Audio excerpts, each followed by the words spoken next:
தந்தி தொலைக்காட்சி நேயர்களுக்கு வணக்கம். நல்லதை சொல்வோம், நல்லதை செய்வோம், நல்லதே நடக்கும். ஒரு வாழ்க்கையில் நல்லது நடக்க வேண்டும் என்று சொன்னால் நல்லதை சொல்ல வேண்டும், நல்லதை செய்ய வேண்டும். அந்த அடிப்படையில் இன்றைக்கு 24/4/2015 வெள்ளிக்கிழமை திருவாதிரை நட்சத்திரம் மதியம் 3:54 வரை, பிறகு புனர்பூசம் நட்சத்திரம். இன்றைக்கு நான் உங்களுக்கு சொல்ல இருக்கிற நல்ல கருத்து, குழந்தைகளுக்கு பெயர் வைக்கின்ற பொழுது அதற்கு உரிய நட்சத்திரத்தில் அந்த நட்சத்திரத்துக்குரிய எழுத்து என்ன என்று கேட்பார்கள். சுவாதி நட்சத்திரம் என்றால் அதற்கு ர என்று வந்திருக்கும். ராஜா, ராணி என்பதெல்லாம் இது போன்றெல்லாம் வைப்பார்கள். பொதுவாக பேராசைப்படக்கூடாது, பேராசை பெருநஷ்டம் என்பார்கள். ஆனால் பேர் வைக்க ஆசைப்படலாம். ஒரு குழந்தை பிறந்த உடனே எனக்கு ஃபோன் பண்ணுவாங்க, ஐயா இத்தனை மணிக்கு குழந்தை பிறந்திருக்கு, என்ன நட்சத்திரம், அதுக்கு என்ன பேர் வைக்கணும், உடனடியாக மருத்துவமனையிலே சர்டிஃபிகேட்டில் எழுதி கொடுக்கணும்னு சொல்லுவாங்க.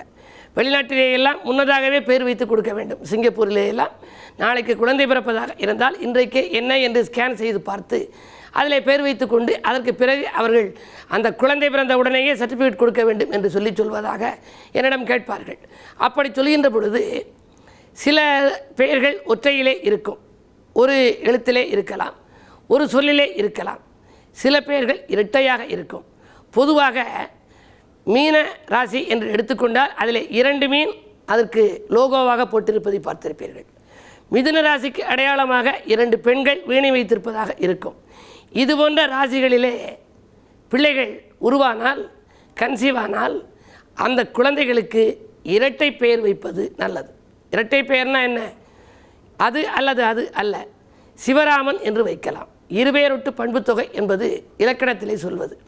சிவராமன் என்று வைப்பார்கள், வேங்கட சுப்பிரமணியன் என்று வைப்பார்கள், ஜானகிராமன் என்று வைப்பார்கள், சீதாராமன் என்று வைப்பார்கள், ராமகிருஷ்ணன் என்று வைப்பார்கள். ராமன் கிருஷ்ணன் அதில் இணைகின்றது. அதே நேரத்தில் 2 விதமான தெய்வங்கள் இணைவது சிவராமன். சிவன் ராமன் 2 மதங்களும் இணைகின்றன. முத்து ராமன் என்று வைப்பார்கள். முத்து என்றால் முருகனுக்கு உகந்த பெயர். ராமன் என்றால் ராமபிரானுக்கு முத்துராமன் என்று வைப்பார்கள். முத்து பழனியப்பன் என்று வைப்பார்கள். ராதாகிருஷ்ணன், மீனாட்சி சுந்தரம், ஆனந்தகுமார், முத்துலட்சுமி, முத்துக்கருப்பன், கணபதி சுப்பிரமணியன், சூரிய நாராயணன், சரவணகுமார், சங்கரலிங்கம் என்றெல்லாம் இரட்டை பெயராக வைக்கலாம். இப்படி இரட்டை பெயராக வைப்பதிலே ஒரு மிகப்பெரிய தத்துவம் இருக்கிறது. அது என்ன என்பதை நீங்கள் தெரிந்து கொள்ள வேண்டும். ஒரு குடும்பத்தில் தாய்க்கும் மகனுக்கும் உள்ள உறவு சரியில்லை என்று சொன்னால் அந்த மகன் பெயர் தாய் பெயரை நீங்கள் ஆராய்ச்சி செய்து பார்க்கலாம். அதே போல அண்ணனுக்கும் தம்பிக்கும் அதிக பிரச்சனை வருகிறது என்றால் அந்த பெயரையும் நீங்கள் ஆராய்ந்து பார்க்கலாம். அதை ஆராய்ந்து பார்ப்பதை காட்டிலும் குடும்பத்திலே சகோதர பாசம் கூட வேண்டும் என்று சொன்னால் எது மாதிரியான பெயரை வைத்து கொள்ள வேண்டும் என்று சொன்னால், கணபதி சுப்பிரமணியம் என்று வைத்தால் கணபதியும் சுப்பிரமணியமும் இணைகின்றார்கள். அண்ணனும் தம்பியும் இணைந்த பெயர். அப்படி வைக்கின்ற பொழுது அண்ணன் தம்பிக்குள் ஒற்றுமை அந்த குடும்பத்தில் இருக்கிறது. ராதாகிருஷ்ணன் என்று வைத்தால் அந்த குடும்பத்தில் இல்லறம் நல்லறமாக இருக்கும். ராதை கிருஷ்ணன் இருவரும் கணவன் மனைவி. அப்படி ராதாகிருஷ்ணன். மீனாட்சி சுந்தரம் என்று வைத்தால் தாய்க்கும் மகனுக்கும் உள்ள உறவு மேம்படும். சீதாராமன் என்று வைத்தால் குடும்ப ஒற்றுமை நன்றாக இருக்கும். ஜானகி ராமன் என்று வைத்தால் குடும்ப ஒற்றுமை பலப்படும். சிவராமன் என்று வைக்கின்ற பொழுது 2 விதமான தெய்வங்களினுடைய பெயர். இப்படியெல்லாம் வைக்கின்ற பொழுது அந்த பெயர் சூட்டுகின்ற பொழுது நாம் நல்ல விதமாக பெயர் வைக்க வேண்டும். ஒரு குழந்தையினுடைய தலையெழுத்தை நிர்ணயிக்கின்ற பொழுது அதன் எதிர்காலம் எப்படி இருக்கிறது என்பதை நிர்ணயிப்பது இந்த பெயர். ஒரு குழந்தை பிறந்த உடனேயே நாம் அதற்கு பெயர் சூட்டி விடுகின்றோம். அது வாழும் காலம் முழுவதும் அது வழங்க வழங்க வழங்க உரு ஏற்றப்படுகின்றது. அப்படி ஏறுகின்ற ஒரு நல்ல பெயராக இருந்தால் அதன் விளைவு அந்த பிள்ளைக்கு எதிர்காலம் மிகச்சிறப்பாக இருக்கும் என்ற அடிப்படையிலே தான் இன்றைக்கு குழந்தை பிறந்த உடனேயே என்ன பெயர் வைப்பது என்று ஜோதிட ரீதியாக ஆலோசனைகள் கேட்கிறார்கள். அதிலே சமீபத்திலே நான் சென்ற பொழுது ஒரு ஆலயத்துக்கு சென்றிருந்தேன். அங்கே ஒரு பெண் குழந்தை வந்திருந்தது. அதற்கு என்ன பெயர் என்று கேட்டார் குருக்கள். திகில் என்று அந்த பெண் சொன்னது. அந்த குருக்கள் சொன்னார், இப்படியெல்லாம் பெயர் வைக்கலாமா என்று சொல்லி என்னிடம் எடுத்து சொன்னார். திகில் என்றால் திகிலடைவது என்று பொருள். வாழ்க்கை திகில்மயமாக இருக்கக்கூடாது. முகில் என்று வைக்கலாம், அது மழை மேகத்தை குறிப்பது. அயல் என்று வைக்கலாம், அது சந்தனத்தை குறிப்பது. இப்படி அர்த்தமில்லாத விதத்திலே சிலர் பெயர் சூட்டுகின்றார்கள். பய உணர்ச்சி தருகின்ற விதத்திலே பெயர் சூட்டப்படுகின்றது. நாம் பெயர் சூட்டுகின்ற பொழுது நட்சத்திரத்துக்கு ஏற்ற விதம், ராசிக்கு ஏற்ற விதம், பிறந்த தேதி, பெயர் எண்ணுக்கு ஏற்ற விதம், பிறகு பாக்கியஸ்தானத்துக்கு ஏற்ற விதமெல்லாம் ஆராய்ந்து ஒரு பெயரை தேர்ந்தெடுத்து எண்கணித ரீதியாகவும் விண்கணித ரீதியாகவும் ஆராய்ந்து நாம் சிறந்த பெயரை சூட்டினால் அந்த குழந்தையின் எதிர்காலம் மிக மிகச் சிறப்பாக இருக்கும் என்ற அடிப்படையில் இந்த கருத்தை உங்களுக்கு தெரிவித்தேன். இனி இன்றைய ராசி பலன்களை பார்ப்போம். மேசராசி நேயர்களே, பூமி வாங்கி பூரிப்பு அடைகின்ற நாள் இந்த நாள்.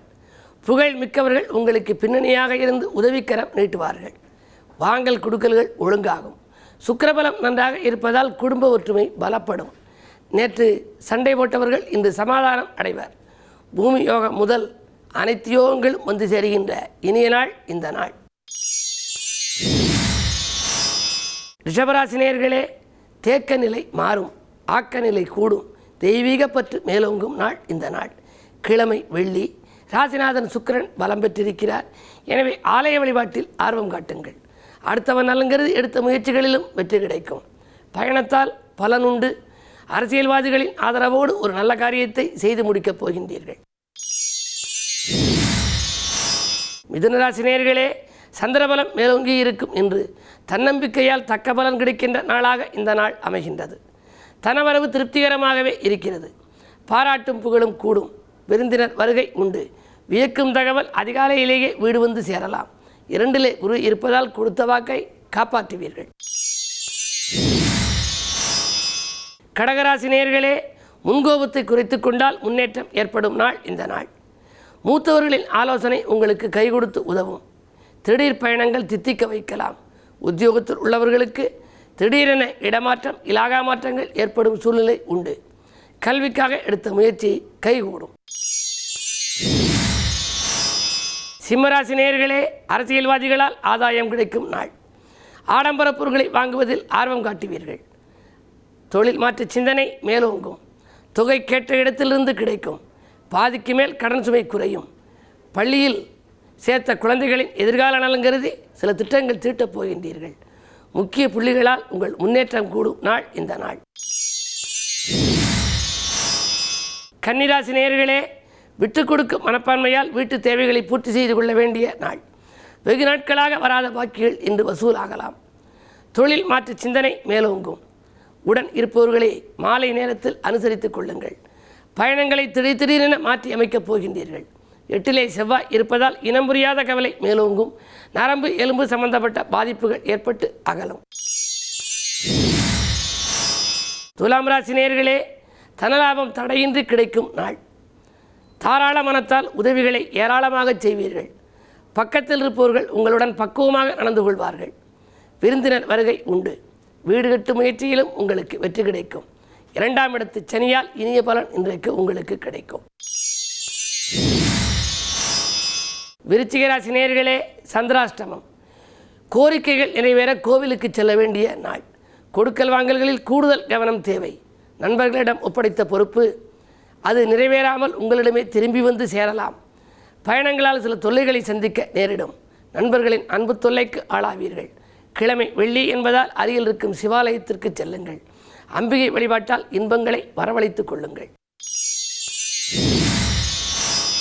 தனுசு ராசி நேயர்களே, ஆனந்த வாழ்க்கைக்கு அடித்தளம் அமைத்துக் கொள்ளும் நாள். ஆர்ப்பாட்டமில்லாமல் சில நல்ல காரியங்களை செய்து முடிப்பீர்கள். குரு 8 இருப்பதால் திடீர் இடமாற்றம், ஊர் மாற்றம், உத்தியோக மாற்றங்கள் ஒரு சிலருக்கு வந்து சேரலாம். நினைத்தது ஒன்று நடந்தது ஒன்றாக இருக்கிறதே என்று கூட சில சமயங்களில் சிந்திப்பீர்கள். என்ன இருந்தாலும் மாலை நேரத்தில் ஒரு மங்கள நிகழ்ச்சிக்கான அறிகுறிகள் தென்படுகின்றன. மகர ராசி நேயர்களே, மறக்க முடியாத சம்பவம் நடைபெறும் நாள். அஞ்சல் வழியில் அனுகூல தகவல் உண்டு. குழந்தைகளின் எதிர்கால நலன் கருதி தீட்டிய திட்டங்கள் அனைத்தும் வெற்றி பெறும். குடும்ப முன்னேற்றம் கூடும். ஒற்றுமை பலப்படும். பிள்ளைகளின் கல்யாண கனவுகளை நனவாக்க எடுத்த முயற்சிகளிலும் அனுகூலம் உண்டு. நூதன பொருட்கள் வாங்குவதில் ஆர்வம் காட்டுவீர்கள். கிழமை வெள்ளி என்பதால் ஆலய வழிபாடு உங்களுக்கு ஆனந்தத்தை வழங்கும். கும்பராசி நேயர்களே, செல்வாக்கு மிக்கவர்களை சந்தித்து மகிழ்கின்ற நாள். சேமிப்பு அதிகரிக்கும். நேற்றைய பிரச்சனை இன்று நல்ல முடிவுக்கு வரலாம். நீண்ட நாள் ஆசை நிறைவேறும். ஆரோக்கியம் சீராகி ஆனந்தப்படுத்தும். அடுத்தவர் நலங்கருதி நீங்கள் எடுத்த முயற்சிகளிலும் எதிர்பார்த்த நற்பலன்கள் உங்களுக்கு கிடைக்கப் போகின்றது. 3 செவ்வாய் கொஞ்சம் பலமிழந்திருப்பதால் உடன்பிறப்புகளை அனுசரித்துக் கொள்ளுங்கள். மீனராசி நேயர்களே, நலமுடன் வாழ நண்பர்கள் கை கொடுத்து உதவும் நாள். நாடு மாற்ற சிந்தனைகள் உங்களுக்கு மேலோங்கும். வீடு வாங்க விற்க எடுத்த முயற்சிகளில் வெற்றி கிடைக்கும். வெளிவட்டார பழக்க வழக்கத்தால் நன்மை கிடைக்கும். சுபகாரிய பேச்சுக்கள் நல்ல முடிவுக்கு வரலாம். மாற்று மருத்துவத்தால் உடல்நலத்தை சீராக்கிக் கொள்வீர்கள். உற்சாகத்தோடு பணிபுரியும் உங்களுக்கு இந்த நாள் ஒரு இனிய நாளாகவே அமைகின்றது. மேலும் விவரங்கள் அறிய தினத்தந்தி படியுங்கள்.